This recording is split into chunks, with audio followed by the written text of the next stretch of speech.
I never expected the first person I'd see in Los Angeles would be the man I used to call Uncle Ethan. But life's funny like that. One moment you're dragging 2 suitcases across hot concrete, wearing yesterday's jeans and sweat-soaked hope, and the next, you're standing in the foyer of a Malibu home you're not sure you belong in. It smelt like cedar wood and espresso.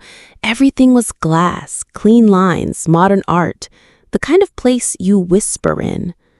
I was only supposed to stay for a few nights. A housing mix-up at the firm had left me temporarily without a place, and Ethan, my late dad's best friend and now my new internship boss, offered me the guest house. No big deal, right? Except I didn't know the guest house was still being renovated, and I didn't know Ethan would be home early. That morning, I'd taken the longest shower of my life. I needed to breathe, to feel water on skin, and forget the pressure of proving myself. I stepped out of the bathroom in just a towel. I remember the air smelled faintly of lemon soap and steam.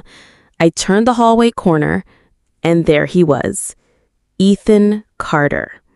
Taller than I remembered, gray tee clinging to his chest, reading glasses hanging from his collar, and that expression, the kind that made you feel like the moment had paused just for him to study you. He froze mid-step, gripping a rolled blueprint like a sword. My towel slipped an inch. "Jesus, Nora?" he said, blinking fast. I scrambled to pull the towel higher, laughing awkwardly.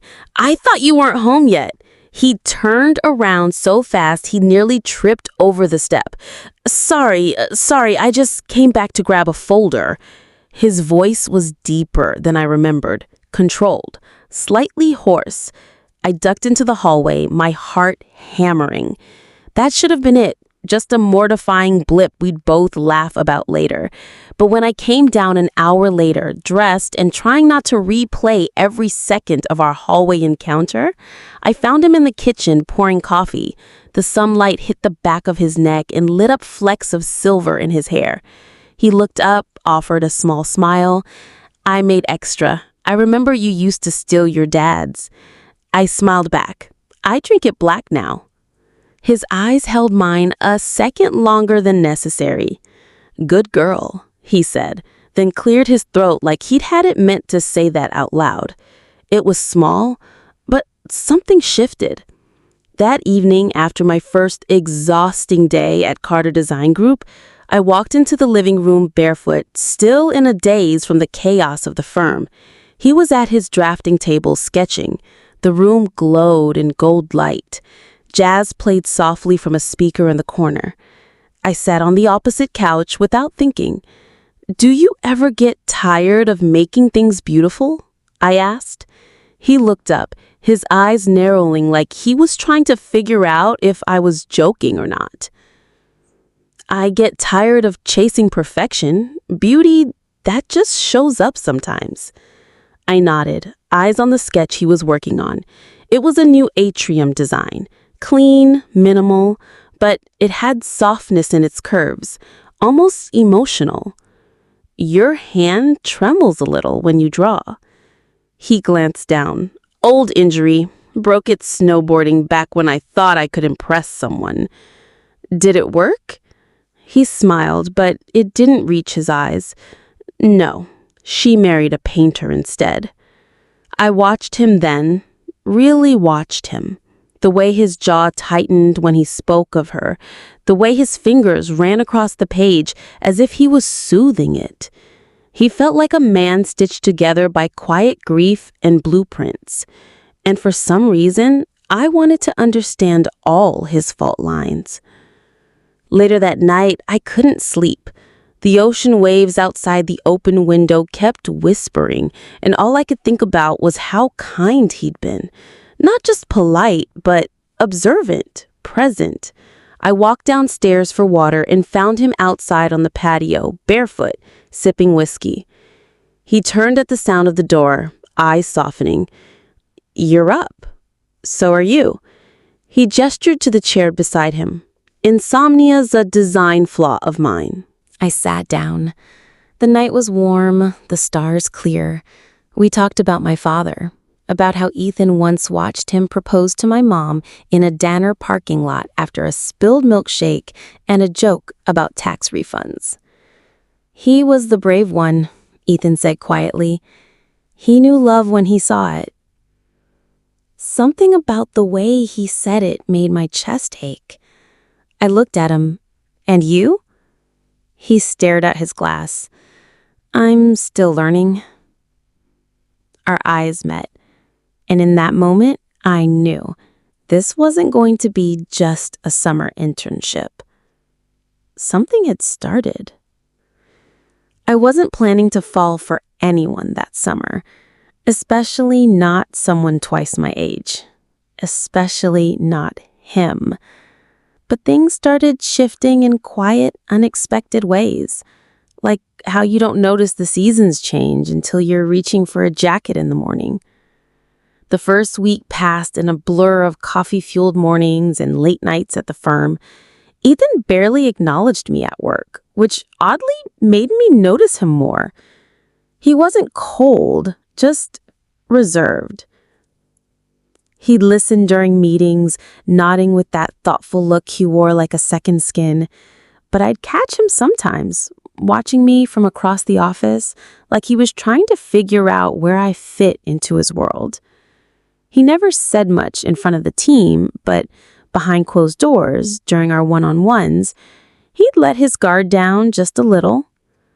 Once, after I'd presented a design mock-up, he sat back, crossed his arms, and said, "You think in curves. Most people your age go straight for edges. It's brave." I laughed, brushing it off. But something about the way he said brave stayed with me. Like he wasn't just talking about lines and angles. Like he saw something else. At home, things were different, more comfortable, more real. We started sharing small rituals. I'd get home late, and he'd always leave the porch light on no matter how late I came in. On Sundays, he'd make waffles, blueberry ones, crispy on the outside, soft on the inside. "No syrup. Syrup ruins the texture," he said with a smirk. I told him he was a culinary snob. He shrugged and flipped another waffle. One Friday night, I came home to find him in the living room with a box of vinyl records on the floor. He'd pulled them out of storage. "Music sounds better when it's not compressed," he said, handing me an old Fleetwood Mac album. So we sat there, cross-legged on the rug, listening to Stevie Nicks sing about Silver Springs and missed chances. I looked over and found him staring at me, not in a way that made me uncomfortable, but like he'd reminded him of something, or someone. "You look like your dad when you're thinking," he said, his voice low. Same jaw, same intensity. I smiled, unsure what to say. He leaned back, resting on his elbows. "But you don't think like him. You feel more. It's in your designs and how you move through a room." That was the first time I felt it, the heat rise between us. Not just the admiration, but something else, something unspoken. I looked away first.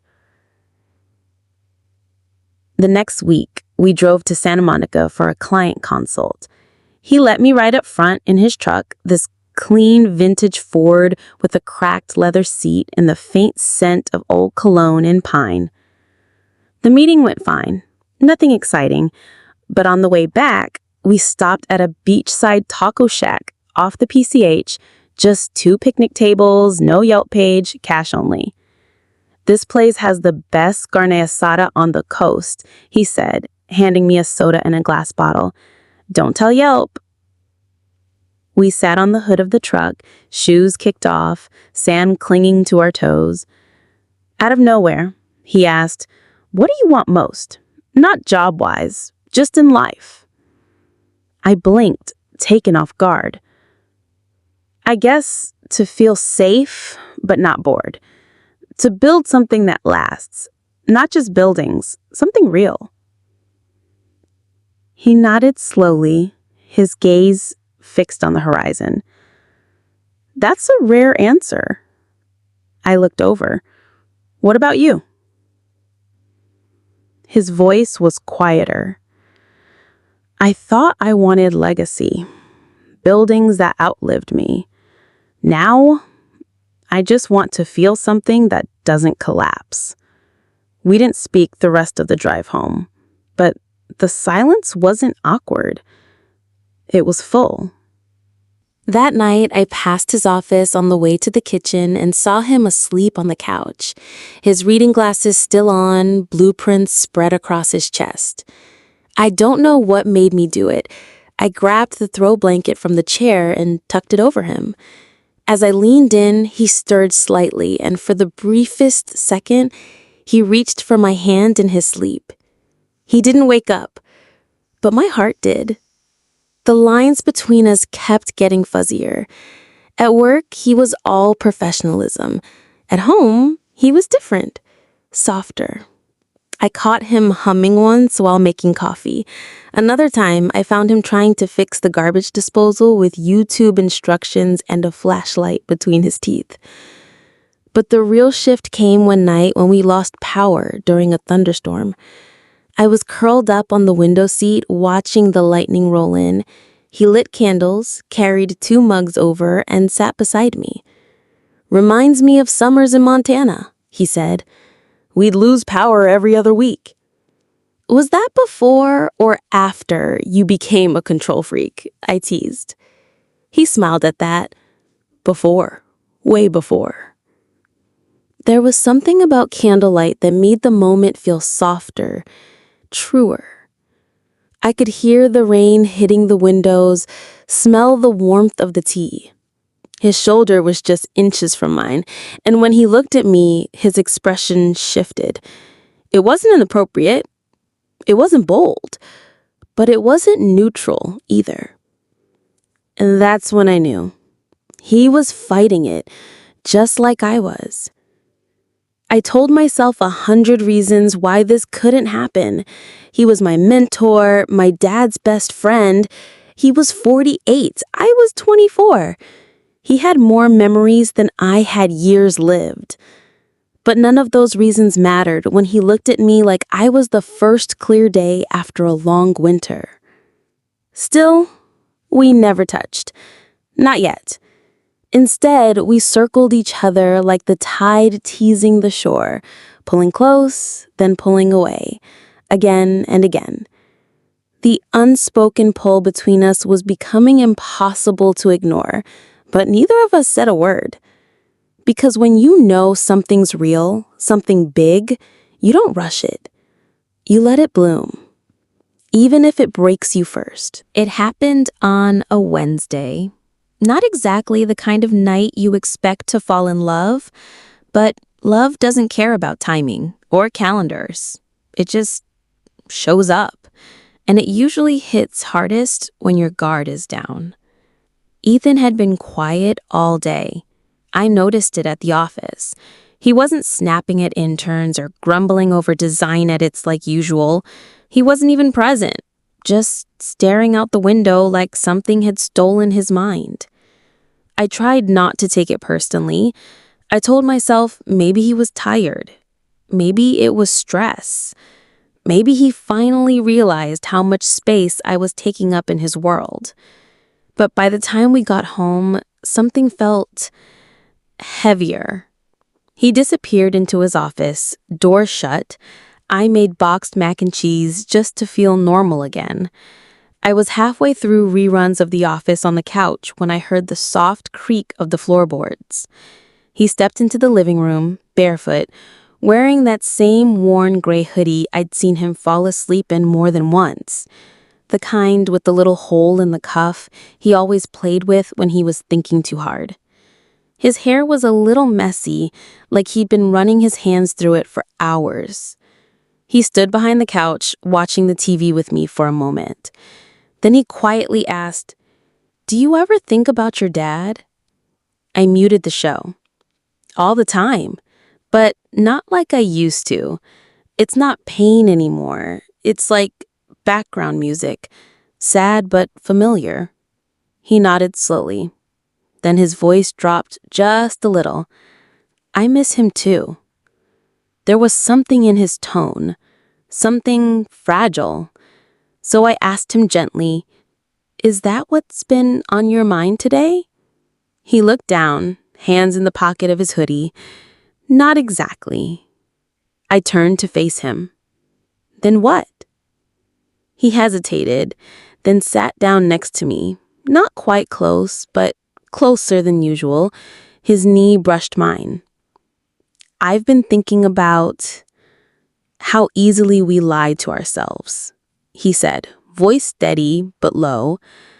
I've spent most of my life pretending I didn't need anyone, that I was better alone. He looked at me then, really looked. And then you showed up. The room felt suddenly small. My heart was pounding so loud I could barely hear the thunder outside. I wasn't trying to mess anything up, I whispered. I never meant for this to get confusing. I know, he said. Neither did I. He leaned back, his hand reaching up to rub the back of his neck. A familiar gesture. I'd seen it 100 times by now. It meant he was holding something in. You changed the rhythm of this house, he said, eyes still fixed somewhere distant. It used to be quiet, predictable, but now it breathes differently, like it matters again.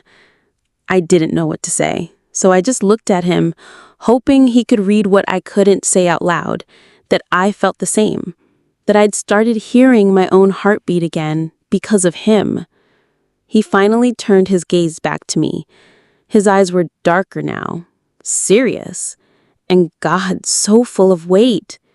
He said, I've tried every day to keep a line between us, but I can't pretend anymore. There was a pause, and then, slowly, he reached for my hand. I let him take it. His thumb brushed over my knuckles. I could barely breathe. I don't want to be the reason you don't have the life you deserve, but I also can't keep acting like you're just some guest in my house. That's when I leaned in. I didn't plan it. My body just moved. Our lips met in the softest, most terrifying kiss of my life.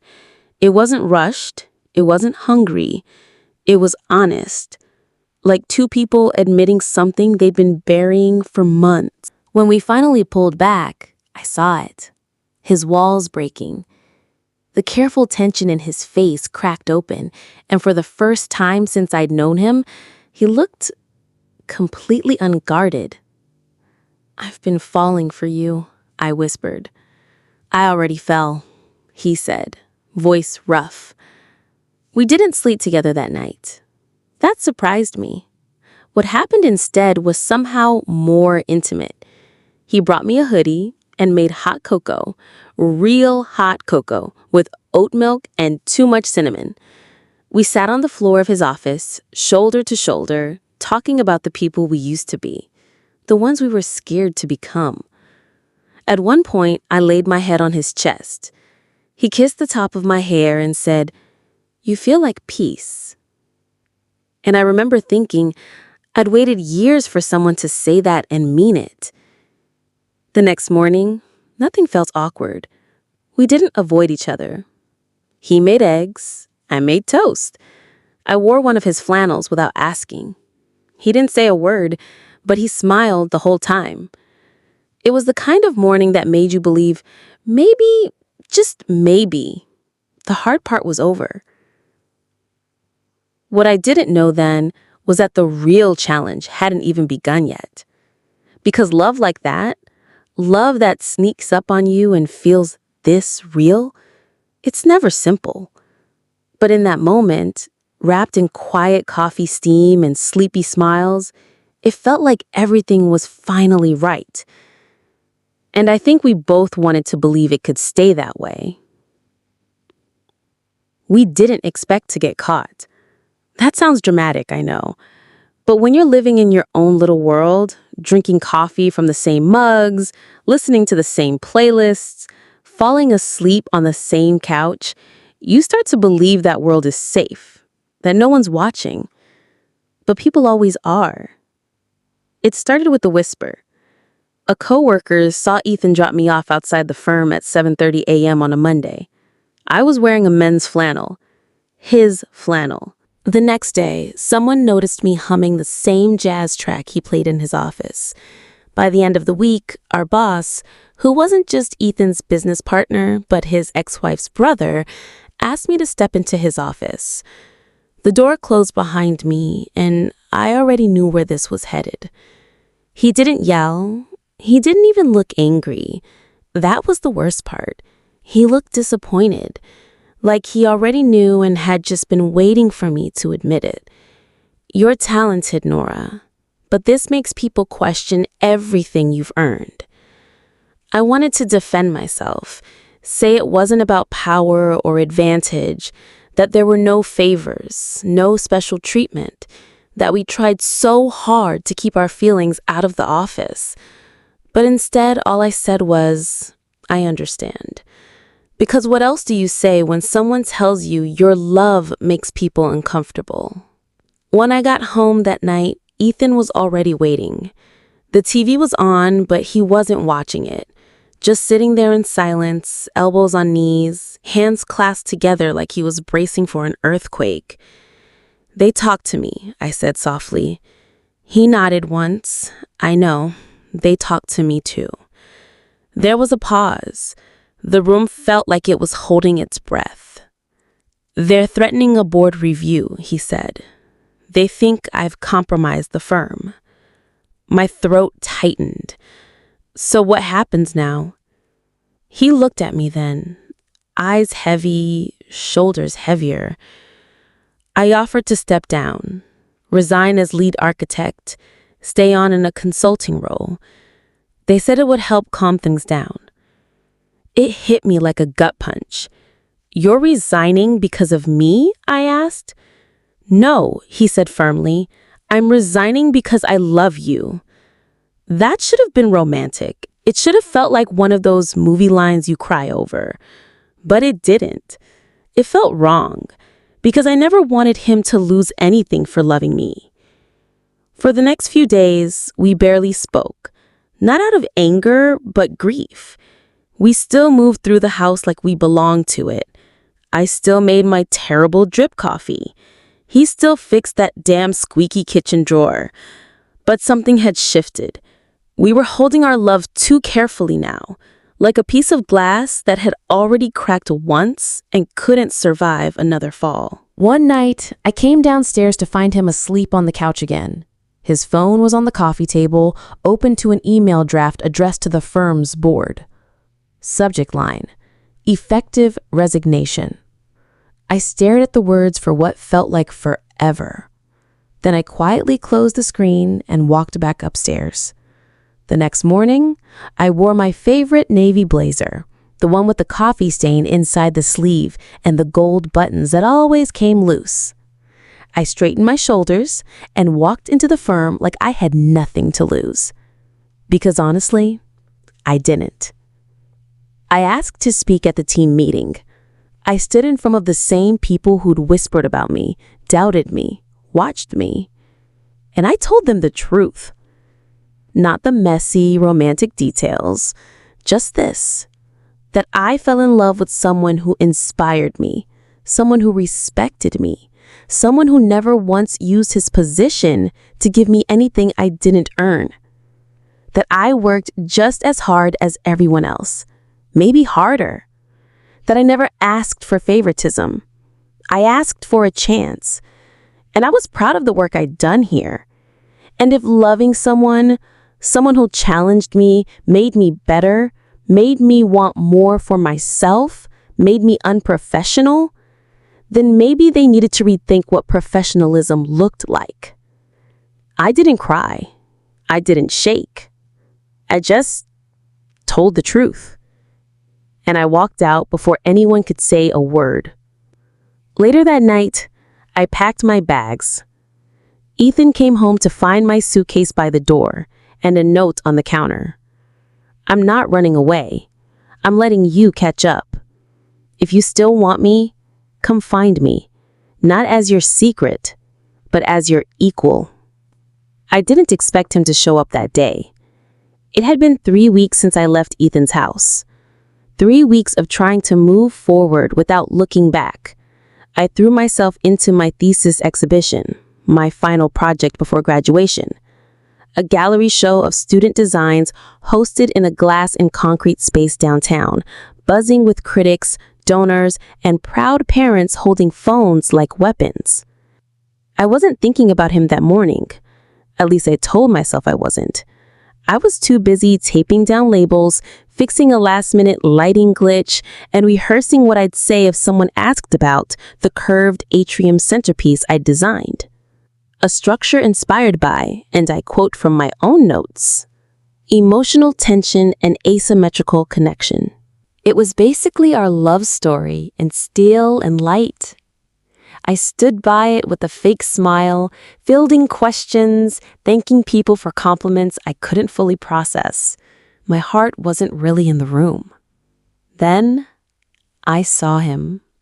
He was across the gallery, standing by the exit, wearing the same navy blazer he wore the day I interviewed at the firm. No tie. Just the calm, tired look in his eyes that I knew by heart. I froze. He didn't move. Then, slowly, he walked toward me. The noise in the gallery faded as he reached into the inside pocket of his coat and pulled out a small square box. Not a ring box, something flatter. He held it out to me, almost shyly. I was gonna mail this, but then I remembered something you said. If you still want me, come find me. I opened the box. Inside was a small gold compass, the kind you'd clip onto a backpack or keep on your desk. It was engraved on the back with my initials and one word, North. My throat tightened. I looked up. You were the direction I didn't know I needed, he said. I kept thinking about legacy, about appearances, about what the world would say. But at the end of the day, none of that made sense without you. I laughed through the lump in my throat. You brought a compass to a thesis show? He smiled. Better than showing up with the ring and no job, right? I raised a brow. Wait, what?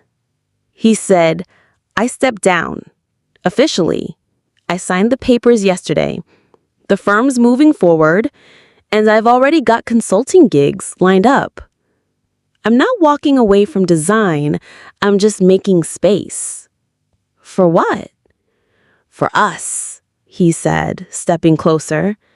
No more secrets, no more holding back. There was a beat. Then, quietly, do you still want me, Nora? I didn't say anything. I just kissed him. Right there in the middle of the gallery, in front of professors, critics, and half of my graduating class. I heard someone gasp. Someone else clapped. But I didn't care. All I cared about was the way his hand slid around my waist like it had never forgotten me, like I'd never left.